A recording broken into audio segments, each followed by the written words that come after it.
পল্লবীতে একজন স্ট্রোক করে মারা গেছে আতশবাজির আওয়াজে, এই মাত্র খবর আসছে।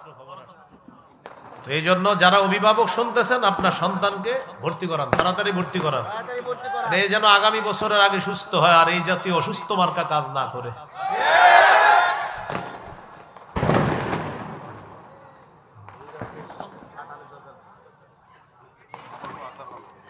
রাসূলুল্লাহ সাল্লাল্লাহু আলাইহি সাল্লাম বলেন, 4 নাম্বার, শুহরতের পোশাক, প্রসিদ্ধির পোশাক, খ্যাতির পোশাক। এই পোশাক যারা পরিধান করবে, নবীজি বলেন, মান লাবিসা সাওবা শুহরাতিন আলবাসাহুল্লাহু ইয়াউমাল কিয়ামাতি সাওবা মাদাল্লাহ। যে ব্যক্তি খ্যাতির পোশাক পরিধান করে, আল্লাহ কিয়ামতের ময়দানে তাকে লাঞ্ছনার পোশাক পরায়া দিবে। নাউজুবিল্লাহ। 5 নাম্বার, বিধর্মীদের পোশাক। আব্দুল্লাহ ইবনে আমর ইবনুল আস রাদিয়াল্লাহু তাআলা আনহু বলেন, রাআ রাসূলুল্লাহ সাল্লাল্লাহু আলাইহি সাল্লাম আলাইয়া সাওবাইনি মুআসফারাইন। নবীজি আমার শরীরে 2টা রঙিন পোশাক দেখছে। এই পোশাকের রংগুলো সুন্দর ছিল না। নবী আমাকে বললেন, হাজিহি মিন সিয়াবিল কুফার, এগুলা কাফেরদের পোশাক, ফালা তালবাসহা, এগুলা পরিধান করবা না। কিছু ছেলে কুটিপতির সন্তান দেখবেন, প্যান্ট পরে ছেঁড়া প্যান্ট, এখানে ফাড়া, এখানে ছেঁড়া, এখানে ছেঁড়া। আগে ছেঁড়া প্যান্ট যারা পড়তো আমরা ভাবতাম সে ভিক্ষুক, ফকিন্নি। তো এখন কুটিপতির সন্তান ছেঁড়া প্যান্ট পরে। তো এই জন্য এলাকার মসজিদের ইমাম সাহেব যারা শুনতেছেন, আপনারা যদি কোনো কোটিপতির সন্তানকে দেখেন ছেঁড়া প্যান্ট পরে, আপনি মসজিদের মুসল্লিদের থেকে চান্দা উঠায় তাকে প্যান্ট কেনার ব্যবস্থা করে দিন। কারণ তার আব্বার সব টাকা আছে, বাড়ি গাড়ি করার টাকা আছে, তারও টাকা আছে, শুধু প্যান্ট কেনার টাকা নাই। তো এই জন্য আমরা এটা কিনে দিতে হবে। আমাদের দেশে কিছু যুবক আছে, যুবতী আছে, এমন তাদের মস্তিষ্ক এমন অসুস্থ হয়েছে, ভারতের কোন সুপারস্টার যদি কালকে সালা গায়ে দেয়, আমেরিকার কেউ যদি সালা গায়ে দেয়, তারা সালা গায়ে দিবে আর বলবে এটাই ফ্যাশন। কি বলবে? এটাই ফ্যাশন। এরকম তৈরি হয়ে। তো এখন বলেন ছেঁড়া প্যান্ট পরে নাম দিছে কি? ফ্যাশন। ছেঁড়া প্যান্ট বললে আমরা দিতাম ভিক্ষা, এখন ছেঁড়া প্যান্ট পরা এটাই ফ্যাশন। এখন ভাই যদি কাউরে এরকম দেখেন, আপনি প্রথমে ভিক্ষা দিবেন। আমি কোন ভিক্ষুকদেরকে আবার অপমান, ভিক্ষুক বেচারা ফকির গরিব মানুষ, বেচারায় ছেঁড়া প্যান্ট পরবে, ঠিক আছে। কোটিপতির সন্তান ছেঁড়া প্যান্ট কেন পরবে? টাকা নাই, আর টাকা দিয়ে সহযোগিতা করেন প্যান্ট কেনার জন্য, সেই প্যান্ট পরবে কেন? এর বিধর্মীদের পোশাক। 6 নাম্বার, পাতলা পোশাক। সহিহ মুসলিমের বর্ণনা, 2198 নম্বর হাদিস। রাসূলুল্লাহ সাল্লাল্লাহু আলাইহি সাল্লাম বলেন, সিনফানে মিন আহলিন নার লাম আরহুমা, 2 শ্রেণীর জাহান্নামী, তাদেরকে আমি দেখি নাই। এর মধ্যে একটা হলো নিসাউন কাসিয়াতুন আরিয়াত মাইলাতুন মুমিলাত। এর মধ্যে একটা হলো এমন নারী, যেই নারীরা পোশাক পরার পরেও উলঙ্গ, এমন পাতলা পোশাক পরে যেই পোশাকে সে অন্যকে নিজের দিকে আকৃষ্ট করে, নিজে অন্যের দিকে আকৃষ্ট হয়। লা ইয়াদখুলনাল জান্নাতা ওয়ালা ইয়াজিদনা রিহাহা। নবীজি বলেন এরা জান্নাতে প্রবেশ করবে না, জান্নাতের ঘ্রাণও তারা পাবে না। এই হলো ইহুদি খ্রিস্টানদেরকে অভিভাবক বানানোর 2 নম্বর ক্ষতি, পোশাক। পোশাকের স্বাধীনতার নামে মুসলিম তরুণ তরুণীদের গায়ে এমন এমন পোশাক উঠিয়ে দিবে, যে পোশাক না ইসলামী কোন সভ্যতা ধারণ করবে। মেয়েরা এমন পোশাক পরবে, যে পোশাকে সে সমাজে অশ্লীলতা ছড়াবে, আর নাম দিবে এটা পোশাকের স্বাধীনতা। 3 নাম্বার, টেটু আঁকা। টেটু কি আঁকা? উল্কি আঁকি। সহিহ বুখারীর বর্ণনা, 5940 নম্বর হাদিস। লাআনা রাসূলুল্লাহ সাল্লাল্লাহু আলাইহি ওয়াসাল্লাম আল ওয়াশিমা ওয়াল মুস্তাওশিমা ওয়াল ওয়াসিলা ওয়াল মুস্তাওশিমা। যেই নারী পর চুলা লাগায়, অন্যের চুল প্রতিস্থাপন করে দেয়, যেই নারী শরীরে টেটু আঁকে, উল্কি আঁকে, বা যেই নারী এঁকে দেয়, ইদানিং ইলেকট্রিক শর্ট দিয়ে আঁকা হয়। ওয়ান নামিসাত ওয়াল মুতানাম্মিসাত, যেই নারী ভুরু উঠায় ভুরু, আর যেই নারী অন্য নারীর ভুরু উঠিয়ে দেয়, উভয়ের উপর আল্লাহ রাসূলের অভিশাপ। তাহলে টেটু আঁকা, উল্কি আঁকা, রাসূলের অভিশাপ পাবে তারা। 4 নাম্বার, আতশবাজি ফুটানো। বলেন কি ফুটানো? এই যে এটা চলতেছে, যেটা এটা ঈদের আগের রাতেও ফুটায় একদল এই আজকের দিনকে ফুটায়, আরেক দল বিয়ে, গায়ে হলুদ ইত্যাদিতে ফুটায়।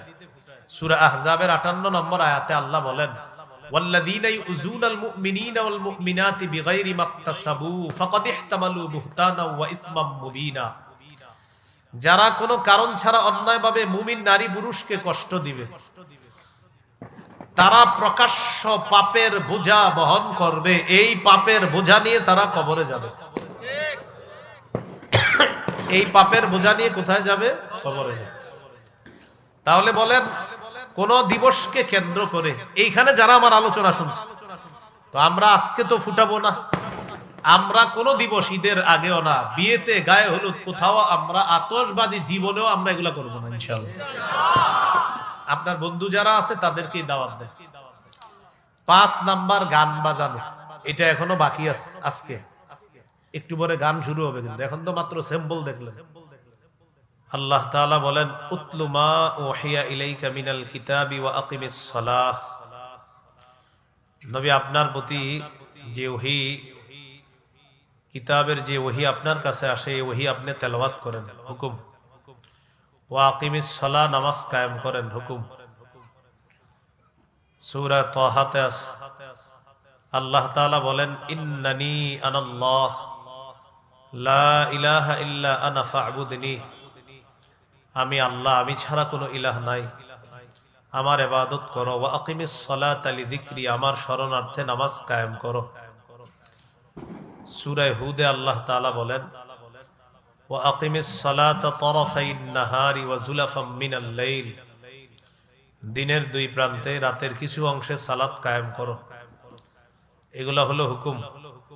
সূরা বাকারা 238 নম্বর আয়াতে আছে, হাফিজু আলাস সালাওয়াত, নামাজ সমূহের প্রতি যত্নবান হও, নামাজের প্রতি যত্নবান হও।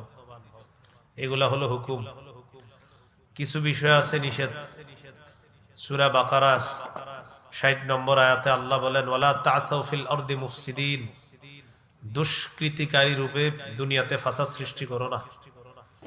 এই যে বাজি বুজি ফুটানো হচ্ছে, এগুলা ফাসাদ, এগুলা অন্যায়, কোনো সন্দেহ নাই। এগুলা হলো নিষেধ। সূরা আলী ইমরানের 130 নম্বর আয়াতে আছে, ইয়া আইয়ুহাল্লাযীনা আমানু লা তা'কুলুর রিবা আযআফাম মুদাআফা। হে ঈমানদারগণ, তোমরা বহুগুণে বৃদ্ধি করে সুদ খেও না, নিষেধ। তেমনি ভাবে একটা নিষেধ হলো যে আয়াতটা তেলাওয়াত করলাম, হে ঈমানদারগণ, তোমরা ইহুদি খ্রিস্টানদেরকে অভিভাবক রূপে গ্রহণ করো না। তাদের একে অপরের অভিভাবক।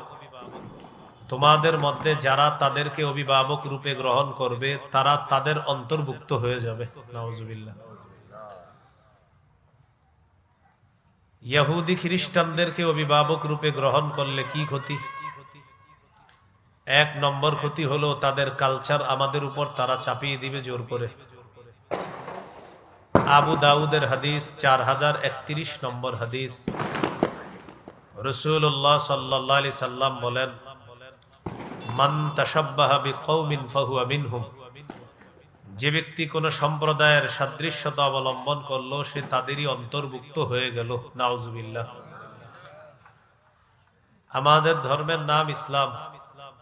মুসলমান হিসাবে আমরা ইসলাম পালন করতে হবে। ইসলামের আদর্শ আছে। সূরা আলী ইমরানের 19 নম্বর আয়াতে আল্লাহ বলেন, ইন্নাদ-দীনা ইনদাল্লাহিল ইসলাম। নিশ্চয়ই আল্লাহর কাছে একমাত্র দিন হলো ইসলাম। সূরা আলী ইমরানের 85 নম্বর আয়াতে আল্লাহ বলেন, ওয়া মান ইয়াবতাগি গায়রাল ইসলামি দীনা। কেউ যদি ইসলাম ছাড়া অন্য কোনো কিছুকে দিন হিসাবে কামনা করে, ফালাই ইউকবালা মিন, এটা তার থেকে গ্রহণ করা হবে না, কিছুতেই গ্রহণ করা হবে না। ওয়া হুয়া ফিল আখিরাতি মিনাল খাসিরিন, সে আখিরাতে ক্ষতিগ্রস্তদের অন্তর্ভুক্ত হবে। অভিভাবক যারা আছি, সন্তান, এই সন্তানদেরকে ইসলাম পালনের কথা বলতে হবে, নিজেরাও ইসলাম পালন করতে হবে। সূরা বাকারার 131-132 নম্বর আয়াতে আল্লাহ বলেন, ইয ক্বালা লাহু রাব্বুহু আসলিম ক্বালা আসলামতু লিরাব্বিল আলামিন। স্মরণ করুন ওই সময়কে যখন ইব্রাহিম নবীকে তার রব বললেন আত্মসমর্পণ করেন। ইব্রাহিম নবী বললেন, আমি বিশ্ব জগতের রব আল্লাহর কাছে আত্মসমর্পণ করলাম। পরের আয়াতে আল্লাহ বলেন, ওয়াওয়াসসা বিহা ইব্রাহিমু বানিহি ওয়া ইয়াকুব। ইব্রাহিম নবী, ইয়াকুব নবী তাদের সন্তানদেরকে ওসিয়ত করেছেন, ইয়া বানিয়া ইন্নাল্লাহা আসতাফা লাকুমুদ-দীন ফালা তামুতুন্না ইল্লা ওয়া আনতুম মুসলিমুন। হে প্রিয় সন্তান, আল্লাহ তাআলা তোমাদের জন্য দ্বীন নির্বাচন করেছেন, তোমরা মুসলমান না হয়ে মরবা না। দুই আয়াত থেকে শিখলাম অভিভাবকরা ইসলাম পালন করবে, সন্তানদেরকে ইসলাম পালনের ওসিয়ত করতে হবে। এইগুলো এক নাম্বার। তাহলে ইসলামের পরিবর্তে অন্যদের কালচার গ্রহণ, এটা কখন আমাদের কাছে সহজ হয়ে যায়? ইহুদি খ্রিস্টানদেরকে যখন অভিভাবক বানাবো, তাদের এই অপসংস্কৃতি, অশ্লীলতা জোর করে আমাদের উপর চাপায় দেয়। দুই নম্বর, খাটো পোশাক, পাতলা পোশাক, আটশাট পোশাক, যে পোশাক ইসলামের পোশাক না, এমন পোশাক মেয়েদের শরীরেও তারা চাপায় দেয়, অথচ পোশাকের নীতিমালাও ইসলামে আছে। সূরা আরাফের 26 নম্বর আয়াতে আল্লাহ বলেন, ইয়া বানি আদম ক্বাদ আনজালনা আলাইকুম লিবাসান ইউয়ারি সাওআতিকুম ওয়া রিশা ওয়া লিবাসুত তাকওয়া যালিকা খায়র। হে আদম সন্তান, আমি তোমাদেরকে পোশাক দিলাম, এমন পোশাক যেই পোশাক তোমাদের সতর ঢেকে রাখবে, এবং সৌন্দর্যতার জন্য তোমাদেরকে পোশাক দিলাম। তাকওয়ার পোশাক হলো সর্বোত্তম পোশাক, তাকওয়ার পোশাক সর্বোত্তম পোশাক। তিরমিজির হাদিস 1999 নম্বর হাদিস, قال رسول الله صلى الله عليه وسلم لا يدخل الجنة من كان في قلبه مثقال ذرة من كبر। রাসূলুল্লাহ সাল্লাল্লাহু আলাইহি সাল্লাম বলেন, যার অন্তরে সরিষার দানা পরিমাণ অহংকার আছে, সে জান্নাতে প্রবেশ করবে না। قال رجل إن الرجل يحب أن يكون ثوبه حسنا ونعله حسنة يا رسول الله। হুজুর, কোন মানুষ আছে যারা চায় তার পোশাকটা যেন একটু উত্তম হয়, তার জুতা যেন উত্তম হয়, এটাও কি অহংকার হবে? فقال رسول الله صلى الله عليه وسلم إن الله جميل يحب الجمال। কেউ যদি একটু উত্তম জুতা পরে, উত্তম পোশাক পরে, এটা তার সৌন্দর্যতা। আল্লাহ সুন্দর, সৌন্দর্যতাকে আল্লাহ ভালোবাসেন। হাদিসের শেষে আছে অহংকার কাকে বলে? আল কিবরু বাতরুল হাক্কি ওয়া গামতুন নাস। অহংকার হলো সত্যকে অস্বীকার করা, মানুষকে ছোট করে দেখা। অহংকার হলো সত্যকে অস্বীকার করা, মানুষকে ছোট করে দেখা, এটা হলো অহংকার। ইসলামে পোশাকের যেমন নীতিমালা আছে, মনে রাখবেন, পোশাক মৌলিকভাবে 3 প্রকার। কয় প্রকার? বলেন, ওয়াজিব, মুস্তাহাব, হারাম। ওয়াজিব হলো যে পোশাক সতর ঢেকে রাখবে, ততটুকু পোশাক আবশ্যক, এটা লাগবে, জরুরি। আবু দাউদের হাদিস 4017 নম্বর হাদিস। হাদিসের বর্ণনাকারী বাহজ ইবনে হাকিম, তিনি তার বাবা থেকে, তার বাবা, তার দাদা থেকে, তার দাদা নবীর থেকে হাদিসটা বর্ণনা করেছেন। عن بهز بن حكيم عن أبيه عن جده قال قلت يا رسول الله عوراتنا ما نأتي منها وما نذار। বাহজ ইবনে হাকিম তার পিতা থেকে, তার পিতা তার দাদা থেকে, তিনি বলেন, আমি রাসূলুল্লাহ সাল্লাল্লাহু আলাইহি সাল্লামকে জিজ্ঞাসা করলাম, ওগো আল্লাহর নবী, কতটুকু সতর খোলা রাখবো আর কতটুকু সতর ঢেকে রাখতে হবে আপনার কাছে জানতে চাই। فقال رسول الله صلى الله عليه وسلم احفظ عورتك إلا من زوجتك أو ما ملكت يمينك। রাসূলুল্লাহ সাল্লাল্লাহু আলাইহি সাল্লাম বলেন, তোমার স্ত্রী ছাড়া সবার সামনে তুমি সতর ঢেকে রাখতে হবে। তো তিনি আবার প্রশ্ন করলেন, ইদা কানাল কওমু বা'দুহুম আলা বা'দিন। হুজুর, যখন অনেকজন একসাথে থাকে, মেসে অনেকে আপনারা ভাড়া থাকেন, 4 জন বন্ধু একসাথে, মহিলা হোস্টেলে মেয়ে 3-4 জন একসাথে থাকে, তখন সতরের কি মাসালা? فقال رسول الله صلى الله عليه وسلم إن استطعت أن لا يرينها أحد فلا يرينها। রাসূলুল্লাহ সাল্লাল্লাহু আলাইহি সাল্লাম বলেন, যথাসম্ভব একজন পুরুষ অপর পুরুষের সতর দেখবে না, একজন নারী অপর নারীর সতর দেখবে না। সাহাবী প্রশ্ন করলেন, ইদা কানার রাজুলু খালিয়ান ইয়া রাসূলুল্লাহ, হুজুর কেউ যদি ঘরে একা থাকে তখন সতর কি হবে? ঘরে একা আছেন, দরজা বন্ধ, জানালা বন্ধ, তখন সতরের কি মাসালা? فقال رسول الله صلى الله عليه وسلم আল্লাহু আহাক্কু আইয়ুস্তাহিয়া মিনহু মিনান নাস।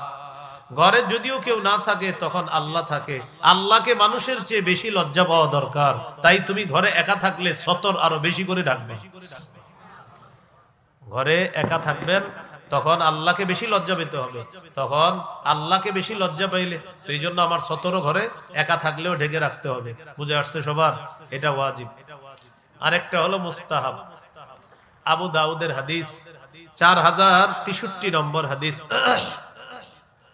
এই হাদিসের বর্ণনাকারী আবুল আহওয়াস তিনি তার পিতা থেকে বর্ণনা করেন, তিনি বলেন, আতাইতুন নবিয়্য সাল্লাল্লাহু আলাইহি ওয়াসাল্লাম ফি সাওবিন দুনিন, আমি একটা নরমাল পোশাক পরে নবীজির কাছে আসলাম, একটা নিম্নমানের পোশাক পরে নবীজির কাছে আসলাম।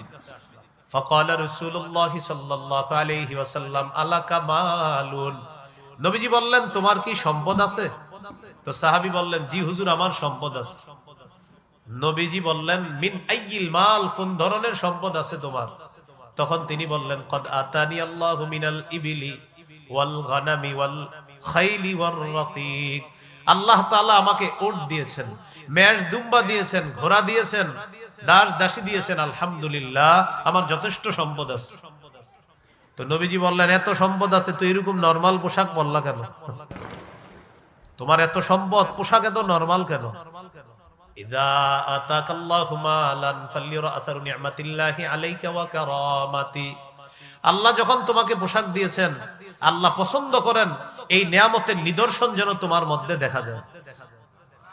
তোমার যে সম্পদ আছে, সম্পদ অনুযায়ী তুমি একটু পরিপাটি হয়ে থাকবা, এই নিয়ামতের নিদর্শন যেন তোমার মধ্যে দেখা যায়, এটা আল্লাহ পছন্দ করেন। তাহলে মানুষকে না দেখানোর জন্য, রবের খুশি, রব নিয়ামত দিছে, এই নিয়ামতের শুকরিয়া হিসাবে আপনি সম্পদ অনুযায়ী যদি একটু লন্ড্রি করে, ইস্ত্রি করে একটু উন্নত মানের পোশাক পরেন, এটা আল্লাহ পছন্দ করেন।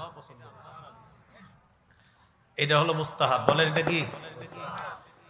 আবু দাউদের হাদিস 4062 নম্বর হাদিস।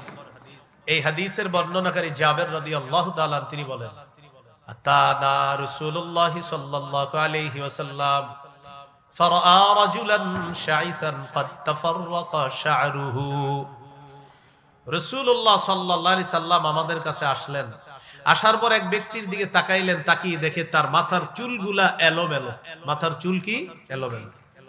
فقال رسول الله صلى الله عليه وسلم اما يجد هذا ما يسكن به شعرا, নবীজি বললেন, আচ্ছা তার কি কোনো চিরুনি নাই মাথার চুলগুলা আছড়ানোর জন্য?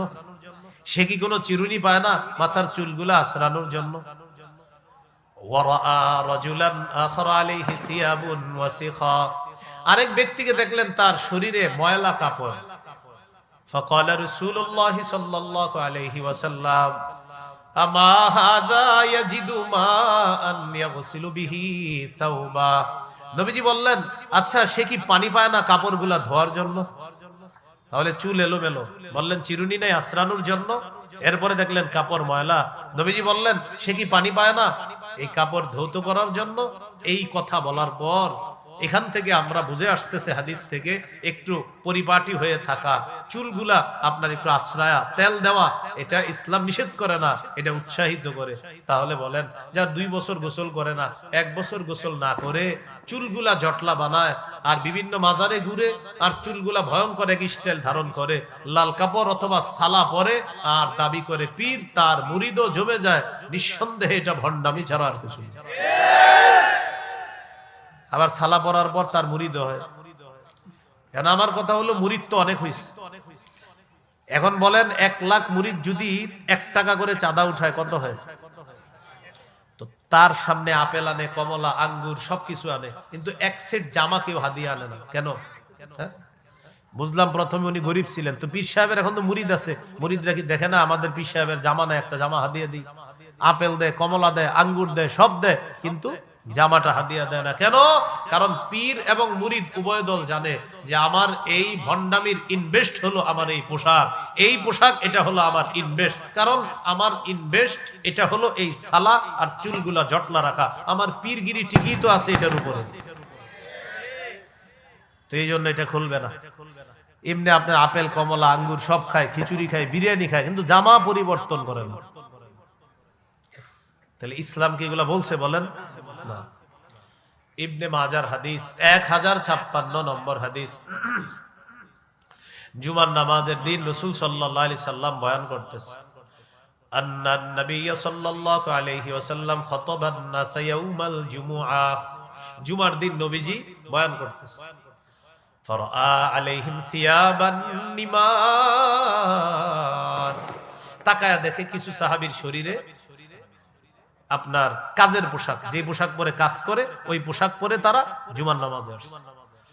ফাকাল রাসূলুল্লাহ সাল্লাল্লাহু আলাইহি ওয়াসাল্লাম, আমা আলা আহাদিকুম ইন ওয়াজাদা সাআতান আইয়াত্তাখিযা থাওবাইন লিজুমুআতিন সিওয়া থাওবাই মাহনাতিহি।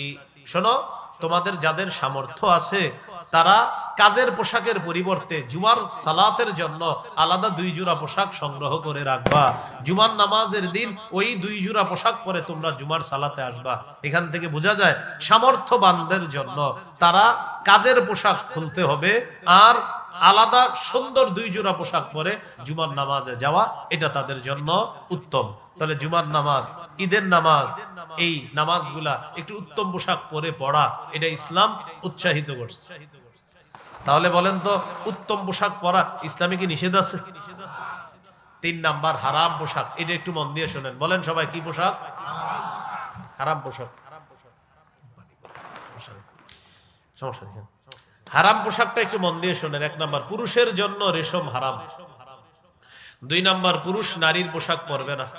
3 নাম্বার, নারী পুরুষের পোশাক পরবে না। 4 নাম্বার, অহংকারের পোশাক পরবে না। 5 নাম্বার, বিধর্মীদের পোশাক পরবে না।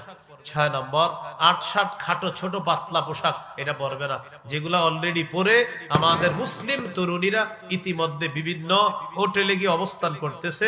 12টার পরে মদ, পাশাপাশি নাচা নাচি ইত্যাদি শুরু হবে। 1 নাম্বার, রেশমের পোশাক এটা হারাম। সহিহ মুসলিমের বর্ণনা 2069 নম্বর হাদিস। قال رسول الله صلى الله عليه وسلم لا تلبسوا الحرير فإنه من لبسه في الدنيا لم يلبسه في الآخرة।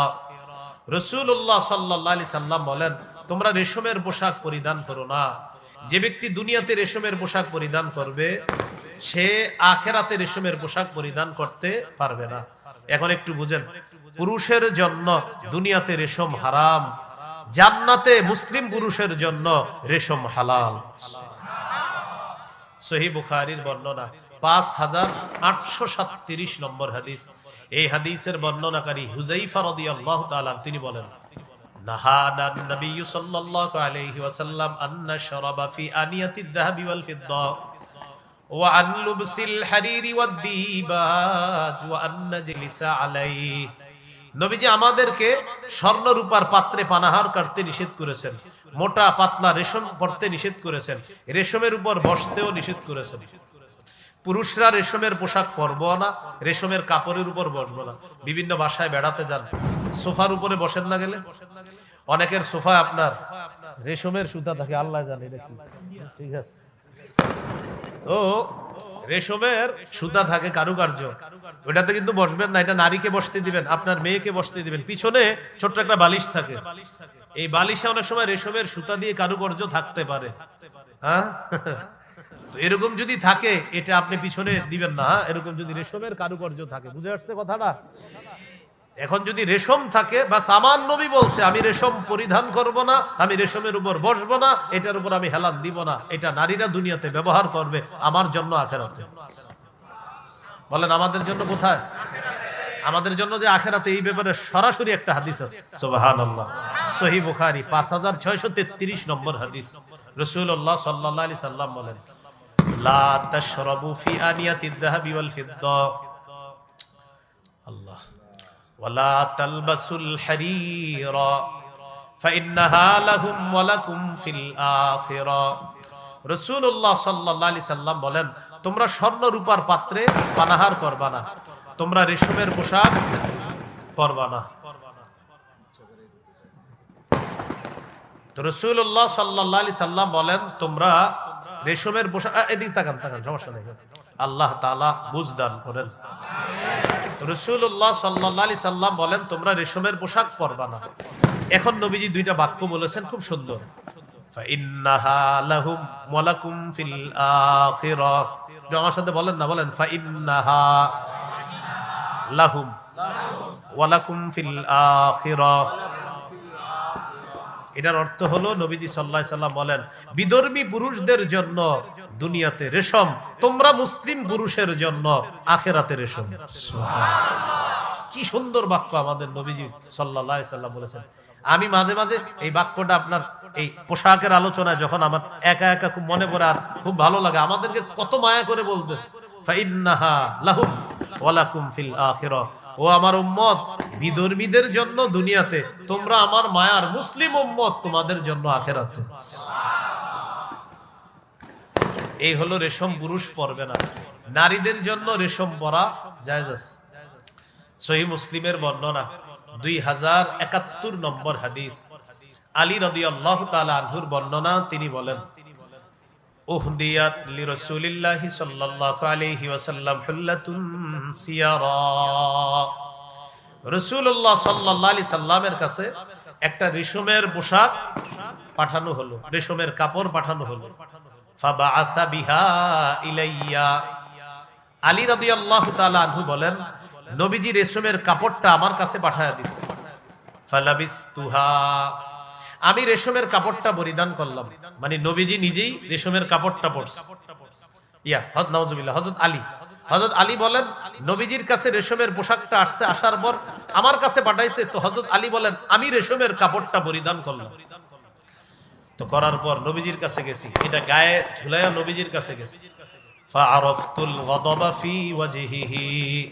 আমি নবীজির চেহারা মুবারকের মধ্যে রাগের ছাপ দেখতে পেলাম। ওই যে রেশমের কাপড় আমি ঝুলাইছি, হযরত আলী বলেন, এজন্য নবীজির চেহারায় রাগের চিহ্ন দেখতে পেলাম।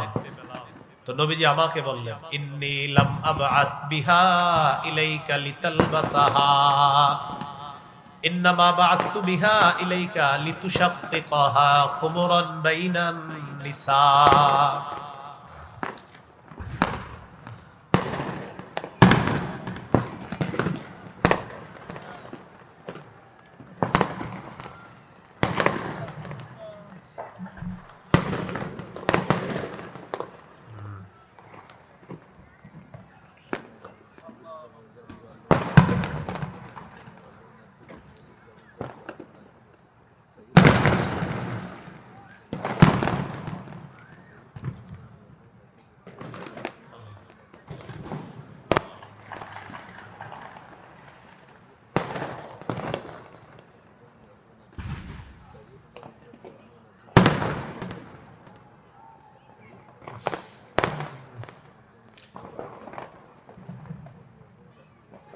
তো রাসূলুল্লাহ সাল্লাল্লাহু আলাইহি সাল্লাম হযরত আলী রাদিয়াল্লাহু তাআলা আনহুকে বললেন,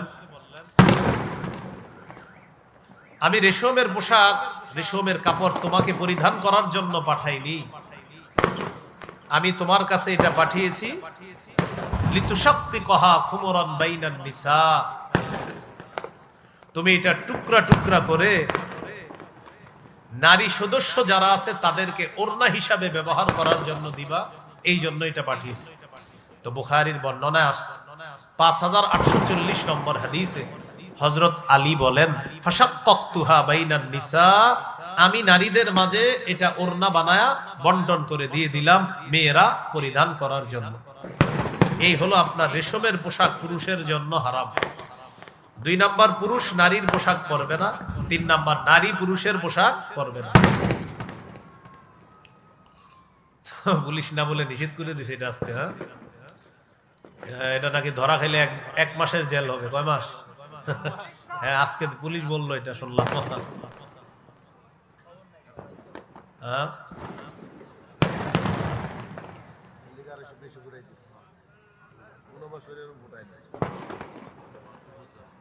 এক তাগুত ছেড়ে আর এক তাগুত ধরলে পরিণতি এটাই হবে। এক তাগুত ছেড়ে আরেক তাগুত ধরা, বৃষ্টি থেকে বাঁচার জন্য ঝর্ণার নিচে দাঁড়ানো। এজন্য আমরা তাগুত থেকে এখনো মুক্ত হতে পারিনি। খেলাফত ব্যবস্থা ছাড়া মুসলিম জাতির ভাগ্যের পরিবর্তন হতে পারে না। এজন্য ওইদিকে মুসলিম জাতি এগিয়ে যেতে হবে। হ্যাঁ, মুসলিম জাতি ওই দিকেই এগিয়ে যেতে হবে। হ্যাঁ, তো লানা রাসূলুল্লাহ সাল্লাল্লাহু আলাইহি সাল্লাম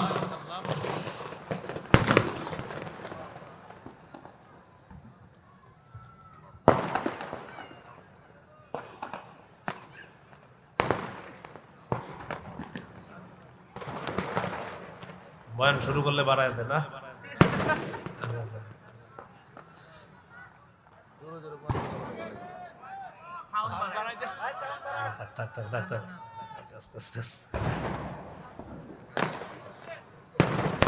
ভাই যারা ফুটাইতেছেন হইছে, আমরা বুঝতেছি আপনারা পারতেছেন, এখন থামেন।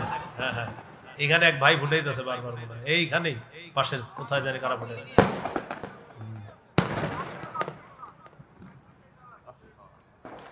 সূরা আহজাবের 58 নম্বর আয়াত। যারা আপনারা আতশবাজি ফুটাচ্ছেন, এখনই কোরআনের অনুবাদ দেখে নেন। সূরা আহজাব 58 নম্বর আয়াত। সূরা আহজাব 58, সূরা আহজাব 58। পাপের বোঝা বহন করে কবরে যেতে হবে। সূরা আহজাব 58। এখনই যারা আতশবাজি ফুটাচ্ছেন, এখনই কোরআনের বাংলা অনুবাদ থাকলে দেখেন। সূরা আহজাবের 58 নম্বর আয়াতের অনুবাদটা এখনই দেখে নিতে পারেন। কোন সূরা, কত নম্বর আয়াত? যারা আতশবাজি ফুটাচ্ছেন, এখনই ঘরে বাংলা অনুবাদ থাকলে অনুবাদটা পড়েন, পড়ার পর সিদ্ধান্ত নেন ফুটাবেন কিনা। সূরা আহজাবের 58 নম্বর আয়াত। সূরা আহজাবের 58 নম্বর আয়াতে আল্লাহ আলোচনা আসতো। আমার আজকে যে আলোচনা করতেছি ওইটাতে চলে আসতো, এরা আগেই শুরু করে দিচ্ছে। হ্যাঁ হ্যাঁ, ইহুদি খ্রিস্টানদেরকে অভিভাবক বানানোর যে ক্ষতিগুলা, দুইটা ক্ষতি হইল। তো দ্বিতীয় ক্ষতিটা ছিল পোশাক। তো পোশাকের ক্ষেত্রে একটা হারাম পোশাক আলোচনা করতেছিলাম। পুরুষ নারীর পোশাক পরবে না, নারী পুরুষের পোশাক পরবে না। লানা রাসূলুল্লাহ সাল্লাল্লাহু আলাইহি ওয়াসাল্লাম আর-রাজুলা ইয়ালবাসু লিবসাতাল মারআ ওয়াল মারআতু তালবাসু লিবসাতার রাজুল। যেই পুরুষ নারীর পোশাক পরে আর যেই নারী পুরুষের পোশাক পরে, তার উপর আল্লাহ রসুল অভিশাপ দেন। আল্লাহ রসুল তার উপর অভিশাপ। গায়ে হলুদ অনুষ্ঠানে ছেলেরা দেখবেন এক কালারের ড্রেস পরে, 5 জন 6 জন 10 বন্ধু 20 বন্ধু একই কালারের ড্রেস বানায়। ওই ড্রেস বানিয়ে তারা কি করে, একটা ওড়না বানায়, ওড়নাটা পা পর্যন্ত ঝুলায় রাখে। পিছন দিয়ে গিয়ে বলবেন, আসসালামু আলাইকুম খাদিজা আপা, কেমন আছেন? এর পুরুষ আপনি জানেন, তারপরে বলবেন যে ভাই, বলবেন যে আপনাকে বলবে আমি তো পুরুষ, তুমি আমারে খাদিজা বল। বলবেন আপনি ওড়না পেঁচাইছেন তো, এই জন্য আমি ভাবলাম। কিছু ছেলে কানে ছিদ্র করে, কানে ধুল পরে, এটাও স্পষ্ট নিষেধ। এটাও কি স্পষ্ট নিষেধ।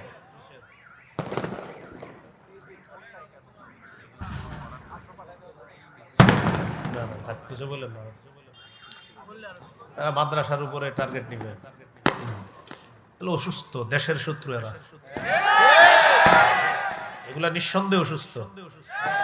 আমার ক্ষমতা থাকলে এদেরকে আমি পাবনা ভর্তি করাইতাম, সত্যি। কারণ পাগল ছাড়াই কাজ কি করবে। যাদের বাপ মা শুনতেছেন, আপনার সন্তান পাগল, আপনার সন্তান পাগল বলে আতশবাজি ফুটাচ্ছে। এই পাগল সন্তান তাড়াতাড়ি পাগলাখানায় ভর্তি করেন। পাগল ছাড়া এই কাজ কেউ করবে না। যাদের সন্তান আতশবাজি ফুটাচ্ছে, নিঃসন্দেহে ওর মা বাবা যেন জেনে নেয় ওর সন্তান পাগল। পাগল ছাড়া এই কাজ কেউ করে না।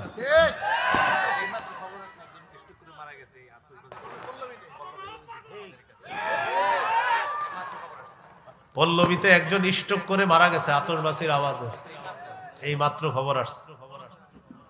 তো এই জন্য যারা অভিভাবক শুনতেছেন, আপনার সন্তানকে ভর্তি করান, তাড়াতাড়ি ভর্তি করান, এই যেন আগামী বছরের আগে সুস্থ হয় আর এই জাতীয় অসুস্থ মার্কা কাজ না করে।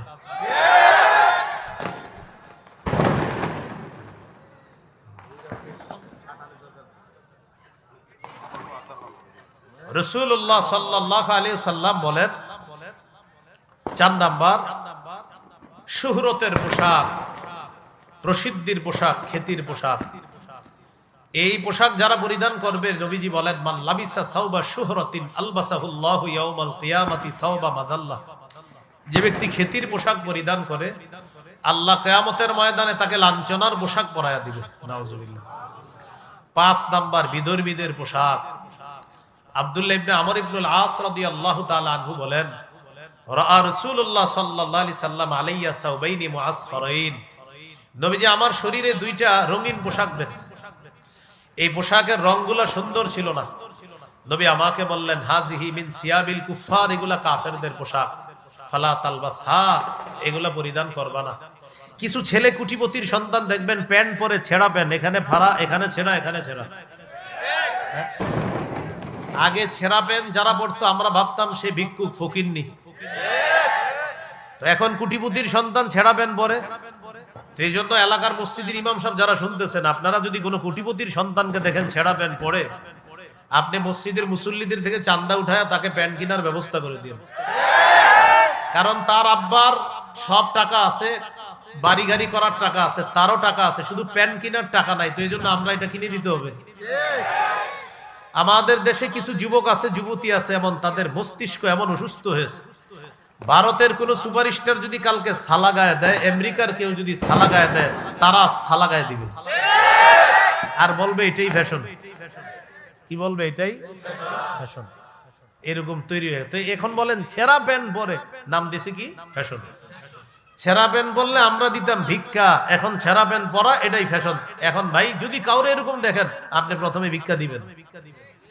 আমি কোন ভিক্ষুকদেরকে আবার অপমান, ভিক্ষুক বেচারা ফকির গরিব মানুষ, বেচারায় ছেঁড়া প্যান্ট পরবে, ঠিক আছে। কোটিপতির সন্তান ছেঁড়া প্যান্ট কেন পরবে? টাকা নাই, আর টাকা দিয়ে সহযোগিতা করেন প্যান্ট কেনার জন্য, সেই প্যান্ট পরবে কেন?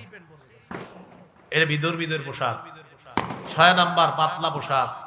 সহিহ মুসলিমের বর্ণনা, 2198 নম্বর হাদিস। রাসূলুল্লাহ সাল্লাল্লাহু আলাইহি সাল্লাম বলেন, সিনফানে মিন আহলিন নার লাম আরহুমা, 2 শ্রেণীর জাহান্নামী, তাদেরকে আমি দেখি নাই। এর মধ্যে একটা হলো নিসাউন কাসিয়াতুন আরিয়াত মাইলাতুন মুমিলাত। এর মধ্যে একটা হলো এমন নারী, যেই নারীরা পোশাক পরার পরেও উলঙ্গ, এমন পাতলা পোশাক পরে যেই পোশাকে সে অন্যকে নিজের দিকে আকৃষ্ট করে, নিজে অন্যের দিকে আকৃষ্ট হয়। লা ইয়াদখুলনাল জান্নাতা ওয়ালা ইয়াজিদনা রিহাহা। নবীজি বলেন এরা জান্নাতে প্রবেশ করবে না, জান্নাতের ঘ্রাণও তারা পাবে না। এই হলো ইহুদি খ্রিস্টানদেরকে অভিভাবক বানানোর 2 নম্বর ক্ষতি, পোশাক। পোশাকের স্বাধীনতার নামে মুসলিম তরুণ তরুণীদের গায়ে এমন এমন পোশাক উঠিয়ে দিবে, যে পোশাক না ইসলামী কোন সভ্যতা ধারণ করবে। মেয়েরা এমন পোশাক পরবে, যে পোশাকে সে সমাজে অশ্লীলতা ছড়াবে, আর নাম দিবে এটা পোশাকের স্বাধীনতা। 3 নাম্বার, টেটু আঁকা। টেটু, টেটু কি আঁকা? উল্কি, উল্কি আঁকি। সহিহ বুখারীর বর্ণনা, 5940 নম্বর হাদিস। লাআনা রাসূলুল্লাহ সাল্লাল্লাহু আলাইহি ওয়াসাল্লাম আল ওয়াশিমা ওয়াল মুস্তাওশিমা ওয়াল ওয়াসিলা ওয়াল মুস্তাওশিমা। যেই নারী পর চুলা লাগায়, অন্যের চুল প্রতিস্থাপন করে দেয়, যেই নারী শরীরে টেটু আঁকে, উল্কি আঁকে, বা যেই নারী এঁকে দেয়, ইদানিং ইলেকট্রিক শর্ট দিয়ে আঁকা হয়, ওয়ান নামিসাত ওয়াল মুতানাম্মিসাত, যেই নারী ভুরু উঠায় ভুরু, আর যেই নারী অন্য নারীর ভুরু উঠিয়ে দেয়, উভয়ের উপর আল্লাহ রাসূলের অভিশাপ। তাহলে টেটু আঁকা, উল্কি আঁকা, রাসূলের অভিশাপ পাবে তারা। 4 নাম্বার, আতশবাজি ফুটানো। বলেন কি ফুটানো? এই যে এটা চলতেছে, যেটা এটা ঈদের আগের রাতেও ফুটায় একদল, একদল এই আজকের দিনকে ফুটায়, আরেক দল বিয়ে, গায়ে হলুদ ইত্যাদিতে ফুটায়। সূরা আহজাবের 58 নম্বর আয়াতে আল্লাহ বলেন, ওয়াল্লাযীনা ইউযুনাল মুমিনিনা ওয়াল মুমিনাতি বিগাইরি মাকতাসাবু ফাকাদ ইহতামালু বুহতানা ওয়া ইসমাম মুবিনা। যারা কোনো কারণ ছাড়া অন্যায়ভাবে মুমিন নারী পুরুষকে কষ্ট দিবে, তারা প্রকাশ্য পাপের বোঝা বহন করবে। এই পাপের বোঝা নিয়ে তারা কবরে যাবে। এই পাপের বোঝা নিয়ে কোথায় যাবে? কবরে যাবে। তাহলে বলেন, কোন দিবসকে কেন্দ্র করে এইখানে যারা আমার আলোচনা শুনছে, তো আমরা আজকে তো ফুটাবো না, আমরা কোন দিবস ঈদের আগেও না, বিয়েতে গায়ে হলুদ কোথাও আমরা আতশবাজি জীবনেও আমরা এগুলা করবো না ইনশাআল্লাহ। আপনার বন্ধু যারা আছে তাদেরকেই দাওয়াত দেন। 5 নাম্বার গান বাজানো, এটা এখনো বাকি আছে। আজকে একটু পরে গান শুরু হবে, কিন্তু এখন তো মাত্র স্যাম্পল দেখলেন। গানের নিয়মটা হবে এমন, কিছু ছেলে ক্রিকেট খেলার আয়োজন করবে, পাশে আপনার 2টা বক্সে জোরে জোরে গান বাজাবে, খিচুড়ি পাকাবে, রাত 4টা বাজে খিচুড়ি খেয়ে তাহাজ্জুদ পরে ঘুমিয়ে যাবে। এগুলো 5 নাম্বার আপনার গান। গান, এই গান নতুন বর্ষকেও স্বাগত জানায়। ঈদের আগের রাতে 29টা 30টা রোজা রাখার পর ইবলিস ছাড়া পেয়ে যায়, তখন আয়েশা বলে, টেনশন নাই, আমি আয়েশা গেছি, তুমি 2টা বক্স আনো, হিন্দি, আরবি, ফার্সি, বাংলা, অঙ্ক, ইংরেজি যা পারো, গান হইলি হলো, কি ভাষা এটা জানা দরকার নাই, সর্বোচ্চ ভলিউমে ছাড়বা, তালে তালে লাফাইবা, দেখবেন বাচ্চা ছেলে মেয়েরাও লাফাইতেছে, ছোট ছোট। এ তো আপনারই সন্তান, আপনার সন্তানকে এই সভ্যতায় আপনি বড় করছেন কেন? সূরা তাহরীমের 6 নম্বর আয়াতে আল্লাহ বলেছেন, কু আনফুসাকুম ওয়া আহলিকুম নার, নিজে এবং পরিবারকে আগুন থেকে বাঁচাও, নিজেকে এবং পরিবারকে আগুন থেকে বাঁচাও। কু কু বাঁচাও, প্রোটেক্ট, কু সেভ, প্রোটেক্ট আনফুসাকুম ইউরসেলফ ওয়া আহলিকুম এন্ড ইউর ফ্যামিলিজ নার এগেইনস্ট আ ফায়ার। ফায়ার অর্থ কি? আগুন। আগুন, আগুন থেকে বাঁচাও, নিজেকে বাঁচাও, পরিবারকে বাঁচাও, আগুন থেকে বাঁচাও পরিবারকে। এই জন্য এই আয়াতের ব্যাখ্যায় সাহাবায়ে কেরাম বলেন, আল্লিমু আওলাদাকুম আল আদাবা, সন্তানকে ছোটবেলা থেকে শিষ্টাচার, ভদ্রতা শিক্ষা দাও। আপনি যদি সন্তানের হাত ধরে তাকে নাচের আর গানের স্কুলে নিয়ে যান, আর বড় হলে আলেমদের কাছে গিয়ে বলে, হুজুর সন্তানটা শেষ, ছোটবেলা যখন নাচের আর গানের স্কুলে নিছেন, কসাই বাবা হিসাবে সন্তানের হাত ধরে আপনি জাহান্নামে নিয়ে গেছেন, তখন এই কাজ কেন করলেন? আবার ইমাম সাহেবের কাছে হাসি দিয়া দোয়া চাই, হুজুর দোয়া করেন। গান, গানের ব্যাপারে শুধু এতটুকু মনে রাখবেন, আমার যেই বিষয়টা আর কি গানের ব্যাপারে আপনার, আমি যেই বিষয়টা আমার সবচেয়ে গুরুত্ব লাগে গানের ব্যাপারে, নবীজি কোরআন তেলাওয়াত করতেন, কাফেররা নবীজির তেলাওয়াত শুনতো চুপে চুপে, মজা লাগতো। নজর ইবনে হারেসা এক কাফের চিন্তা করলো যে আমাদের সন্তানরা মুহাম্মদ সাল্লাল্লাহু আলাইহি সাল্লাম তার তেলাওয়াত শুনে আমাদের সন্তানরা, এটা মেনে নেওয়া যায় না। সে বিদেশ গেছে, বিদেশ গিয়ে বাদ্যযন্ত্র কিনে আনছে, গায়িকা কিনে আনছে, নায়িকা নর্তকীদেরকে কিনে আনছে, এনে বলল তোমরা নাচবা, পাশে গান বাজতে থাকবে, গানের তালে তালে তোমরা নাচতে থাকবা। আর অন্যান্য ছেলে মেয়ে যারা আছে তাদেরকে বলতো, এখন থেকে মুহাম্মদ সাল্লাল্লাহু আলাইহি সাল্লাম তার তেলাওয়াত শুনবা না, এখন থেকে নর্তকীদের নাচ দেখবা আর গান শুনবা। তাহলে কিসের বিরুদ্ধে গান আমদানি করলো কাফেররা? কোরআন নেবে, সেই গান আপনি বাজাচ্ছেন। সূরা লোকমানের 6 নম্বর আয়াতে এটাই বলছে আল্লাহ, ওয়া মিনান নাস, মানুষের মধ্যে কিছু মানুষ, ইয়াশতারি লাহওয়াল হাদিস, যারা ক্রয় করে লাহওয়াল হাদিস, গান, গল্প, মিথ্যা গল্প, কাহিনী, নায়িকা, গায়িকা, নর্তকী ইত্যাদি বাদ্যযন্ত্র ক্রয় করে, লিউযিল্লা আন সাবিলিল্লাহ, মানুষকে আল্লাহর রাস্তা থেকে পথভ্রষ্ট করার জন্য। শেষে আল্লাহ বলেন, উলাইকা লাহুম আযাবুম মুহিন, তাদের জন্য অপমানজনক শাস্তি, লাঞ্ছনাজনক শাস্তি, অপমানকর শাস্তি। তাহলে গান বাদ্য হালাল না হারাম? রাসূলুল্লাহ সাল্লাল্লাহু আলাইহি সাল্লাম বলেন, লা তাবিউল কাইনাতি ওয়াল মুগান্নিয়াতি ওয়া লা তাশতারুহুন্না ওয়া সামানুহুন্না হারাম। তোমরা নায়িকা গায়িকা বিক্রি করবা না, কিনবাও না, এক্সপোর্ট করবা না, ইনপুট করবা না। বাংলাদেশের কোন গায়ক গায়িকা নায়িকা ইত্যাদি তাদেরকে সৌদি আরবে পাঠাইবা না, আর বিদেশের কাউকে বাংলাদেশে এনে 3 কোটি টাকা দিবা না। হ্যাঁ, আসলেই ঠিক, নবী নিষেধ করছে। মানে এটা যে আমি বলছি বলে ঠিক এরকম না, আসলেই ঠিক। ওয়াসামানুহুন্না হারাম, এই উপার্জন হারাম, রাসূল সাল্লাল্লাহু আলাইহি ওয়াসাল্লাম বলেছেন। তাহলে আপনারা যারা মোবাইলে ডাউনলোড করেন গান, ডাউনলোড করতে টাকা যায় কিনা? এই যে টাকা গেল, এমবি খরচ করলেন, এটাও এই হাদিসের অন্তর্ভুক্ত। আপনি গান কিনলেন, এখন অনেকে মাথায় এসে পড়ছে, হুজুর তাহলে কিনবো না, আজকে থেকে দেখবো, শুধু দেখলে এমবিতে টাকা খরচ হয় কিনা? এটাও এই হাদিসের অন্তর্ভুক্ত। আপনি টাকা দিয়ে গান ক্রয় করে দেখতেছেন।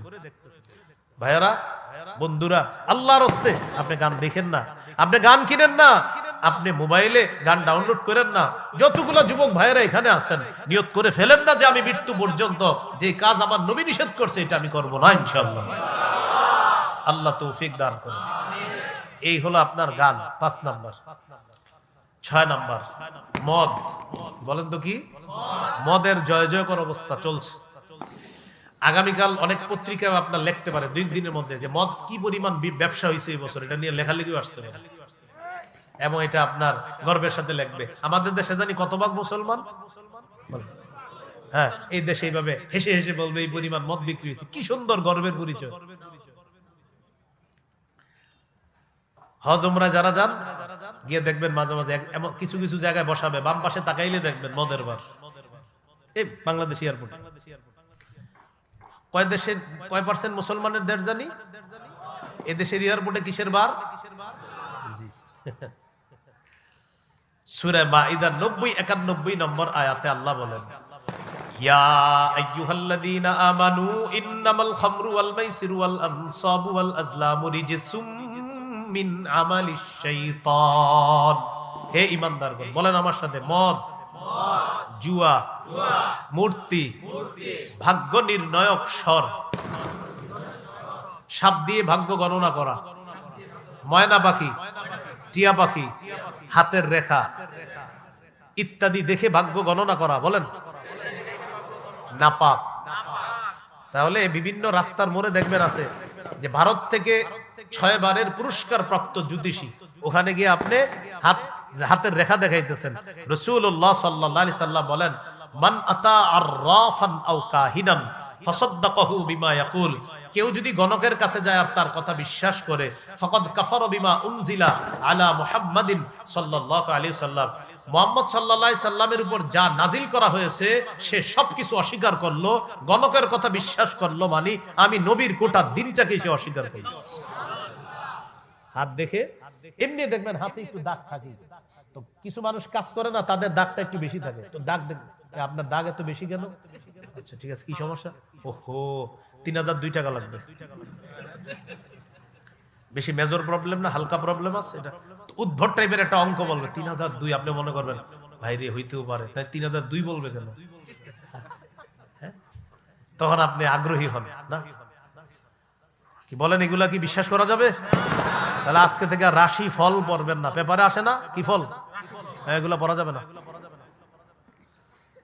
তাহলে মদ, বলেন নাপাক, মদ, জুয়া।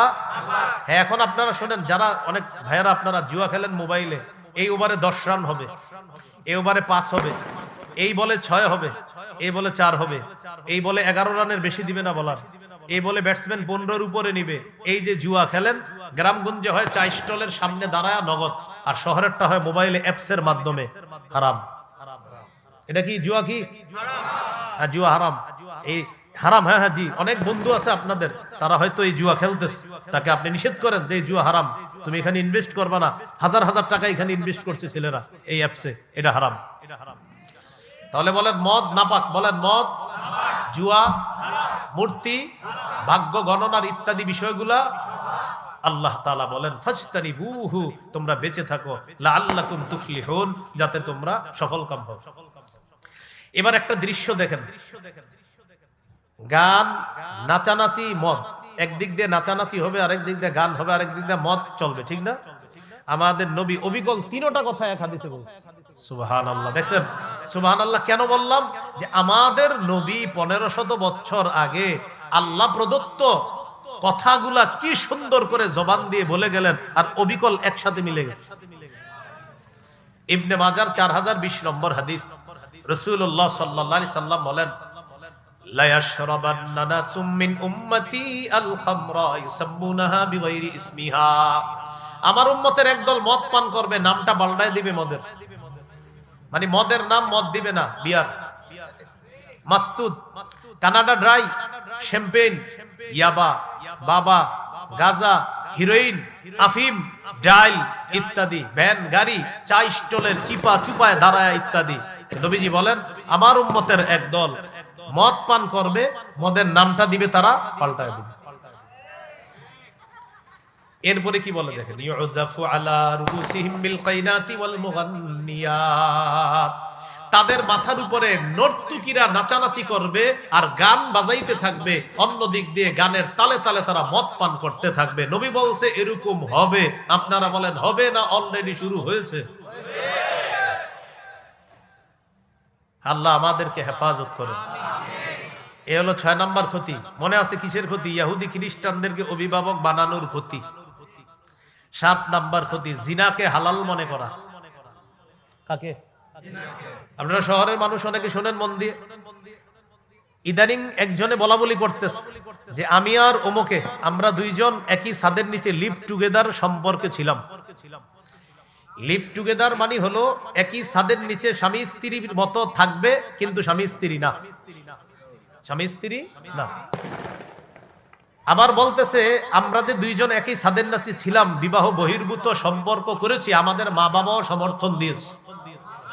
নাউজুবিল্লাহ তো বললেন। আরেকটা ঘটনা শোনা, এটা শুনলে কি বলবেন দেখেন। সে আবার একটা স্টেটাস একটা লেখা দিছে এরকম, আমাদের দেশে ডিভোর্স নরমালাইজ হয়েছে, আশা করা যায় লিভ টুগেদারটাও নরমালাইজ হয়ে যাবে ইনশাআল্লাহ।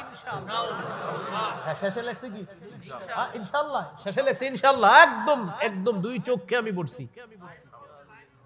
তাহলে তো আরো সুন্দর হয়ে গেল। তাহলে এই যে ইনশাআল্লাহ লেখাটা আমি নিজে আরুনি বলতেছি, এটা লাইভে বলছে, তাহলে তো হয়ে গেল, আরো প্রমাণ হয়ে গেল। এখন বলতেছি কি যে লিভ টুগেদার এটাও নরমালাইজ হয়ে যাবে। শেষে বলতেছি কি আল্লাহর নাম নিয়ে কি কথা বলতেছি। এখন আমি কি বলতেছিলাম, আমার আলোচ্য বিষয় 7 নাম্বার, জিনাকে হালাল মনে করবে। এই যে একই ছাদের নিচে আছে, মা বাবাও বলতেছে থাকো, এরা দুইজনও বলতেছে এটা কোনো ব্যাপার না, এটা নরমাল ব্যাপার, এটা সোসাইটি মেনে নিতে হবে। নবী বলেন সহিহ বুখারীর 5590 নম্বর হাদিস, লা ইয়াকুনান্না মিন উম্মতি আকওয়াম ইস্তাহিল্লুনাল হিররা, আমার উম্মতের এক দল হবে যারা জিনাকে হালাল মনে করবে। জিনাকে কি মনে করবে? ওয়াল খামরা, মদ হালাল মনে করবে।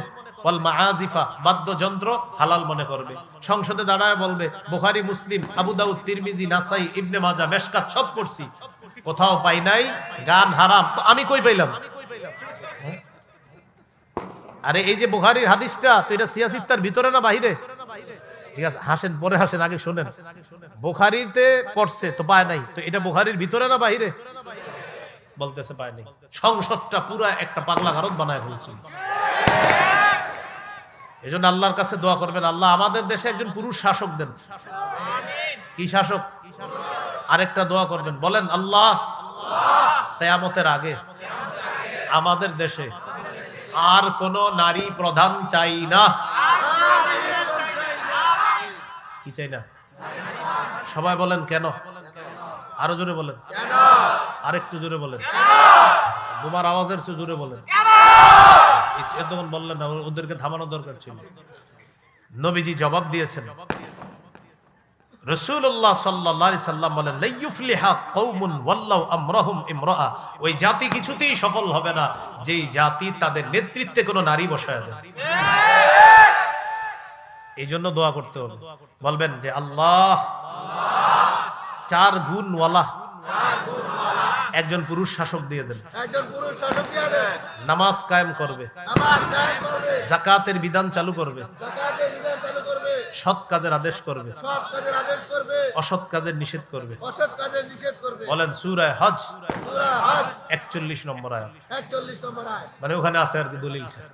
আল্লাযীনা ইম্মাক্কাদনাহুম ফিল আরদ, আল্লাহ তাআলা বলেন আমি যাদেরকে দুনিয়ার শাসন ক্ষমতায় বসাই তাদের কাজ হবে 4টা। আকামুস সালাহ, তারা নামাজ কায়েম করবে, ওয়া আতাউজ যাকাহ, যাকাত প্রতিষ্ঠিত করবে, ওয়া আমারু বিল মারুফ, সৎ কাজের আদেশ করবে, ওয়া নাহাউ আনিল মুনকার, অসৎ কাজের নিষেধ করবে। আপনি একটু চিন্তা করে দেখেন, ওমর ফারুক রাদিয়াল্লাহু তাআলা আনহুর মতো একজন শাসক কল্পনা করেন, আর এই বাজি ফুটানোগুলা কল্পনা করেন, থাকতো চামড়া। সাহসও পাইতো না। ওমর ফারুক রাদিয়াল্লাহু, এই জন্য বলছিলাম খেলাফত ব্যবস্থা ছাড়া আমাদের ভাগ্যের পরিবর্তন হবে না।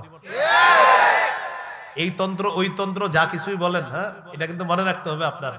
মুসলমানদের চূড়ান্ত ভাগ্যের পরিবর্তন খেলাফত ব্যবস্থা দিয়েই হবে, এছাড়া হবে না। এই জন্য কি করতে হবে? না বলেন, আমার সাথে বলেন, বলেন খেলাফত ব্যবস্থার পূর্ব শর্ত দুইটা, করণীয় দুইটা। পূর্ব শর্ত বলেন ঈমান, নেক আমল। করণীয় দুইটা, দাওয়াত, জিহাদ।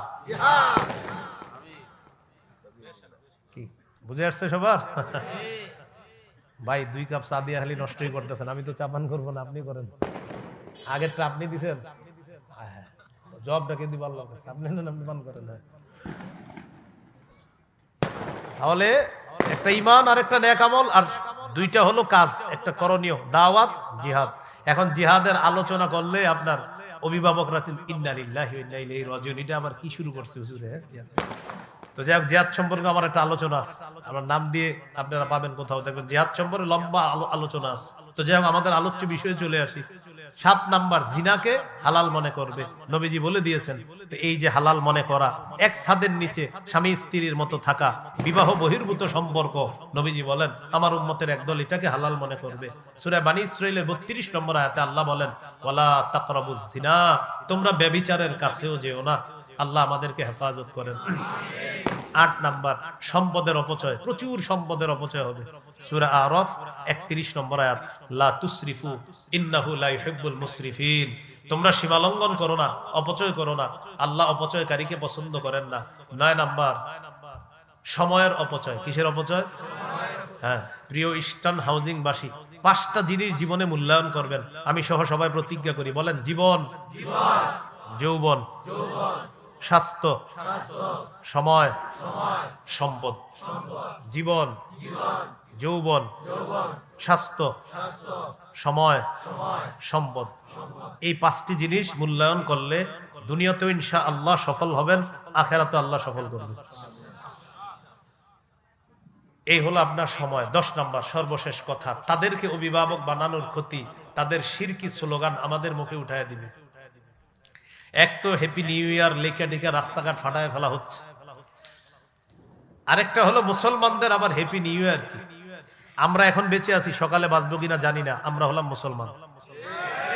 সহিহ বুখারীর বর্ণনা, আব্দুল্লাহ ইবনে ওমর রাদিয়াল্লাহু তাআলা আনহুমা তিনি বলেন ইদা আমসাইতা ফালা তানতাজিরিস সাবাহা, যখন তুমি সন্ধ্যা করো সকালের অপেক্ষা করো না। ওয়া ইদা আসবাহতা ফালা তানতাজিরিল মাসাআ, সকালে বেঁচে আছো তো রাতের অপেক্ষা করো না। এটাই হলো মুমিনের জীবন। মুমিন, তাহলে মুমিনের জীবন কি? সকালে আসি ভাই, ভালো আছেন আলহামদুলিল্লাহ ভাই, সন্ধ্যা এটা হবে ইনশাআল্লাহ, আল্লাহ বাঁচায় রাখলে। ভাই ভালো আছেন? জি আলহামদুলিল্লাহ। ভাই সকালবেলা আমার সাথে একটু যেতে পারবেন? ইনশাআল্লাহ আমি যাব, আল্লাহ বাঁচায় রাখলে যাব। এটাই মুমিনের জীবন, সকাল সন্ধ্যা শেষ। এল একটা, আরেকটা কিছুদিন পরে পহেলা, সেখানে মুসলমান সন্তানের মুখে বিজাতীয়রা উঠাইয়া দিবে, মুছে যাক গ্লানি, গুছে যাক ঝরা, অগ্নি স্নানে সূচি হোক ধরা। নাউজুবিল্লাহ। বলেন এই স্লোগান, বলেন মুশরিকদের স্লোগান। আগুনের পূজা যারা করে এটা তাদের স্লোগান। তাহলে মুসলমান সন্তানরা এই স্লোগান দিতে পারে না, কিন্তু তারাই রমনার বটমূলে গিয়ে আপনার সেখানে দিচ্ছে মুছে যাক গ্লানি, গুছে যাক ঝরা। বাকিটা আমি বললাম না, কারণ ওইটাই শিরকি স্লোগানটা, একবার বলে ফেলছি মানে এটা বলে আর কি, আপনারা কিন্তু কোয়েন না। তো এই আগুনে পবিত্র করে, নাউজুবিল্লাহ, এটা হলো অগ্নি পূজকদের আপনার আকীদা। তো এই আকীদা আমরা রাখবো না। আল্লাহ তাআলা ইনশাআল্লাহ আপনাদের এখান থেকে আরেকটা গুরুত্বপূর্ণ কাজে যেতে হবে। তো আজকে পর্যন্ত আল্লাহ তাআলা আমাদের সকলকে যে কথাগুলো শুনলাম বললাম আমরা সবাই যেন আমল করতে পারি, আল্লাহ তৌফিক দান করেন। ইহুদি খ্রিস্টানদেরকে অভিভাবক বানাবো না, এটা গুরুত্বপূর্ণ। তাহলে আমাদের অভিভাবককে বলেন আল্লাহ। সূরা বাকারা 257 নম্বর আয়াত, আল্লাহু ওয়ালিয়্যুল্লাযীনা আমানু, ঈমানদারদের অভিভাবক আল্লাহ। আল্লাহ আমাদের সকলকে কথাগুলা মনে রেখে আমল করার তৌফিক দান করেন। একটা ঘোষণা দিতে বলা হয়েছে, আমার একটা সংকলন আছে মিম্বরের আমানত, এখানে ওরা নিয়ে এসেছে বলছে বলার জন্য। এটা 6 খণ্ড, ওদের কাছে সবগুলো আছে কিনা জানা নাই। প্রথম খণ্ডটা সন্তানের 64টা অধিকার, জামাই বউগুলো মুখস্থ করে ফেলবেন। প্রথম খণ্ড সন্তানের 64টা অধিকার, দ্বিতীয় খণ্ড শিরিক বেদাত কুফর তাওহীদ, তৃতীয় খণ্ড হালাল হারাম, চতুর্থ খণ্ড স্বামী স্ত্রীর অধিকার, পঞ্চম খণ্ড লা ইলাহা ইল্লাল্লাহর ব্যাখ্যা, ষষ্ঠ খণ্ড নামাজ সম্পর্কে আলোচনা। যদি এখানে সবগুলা থাকে সবগুলা নিয়ে নেন।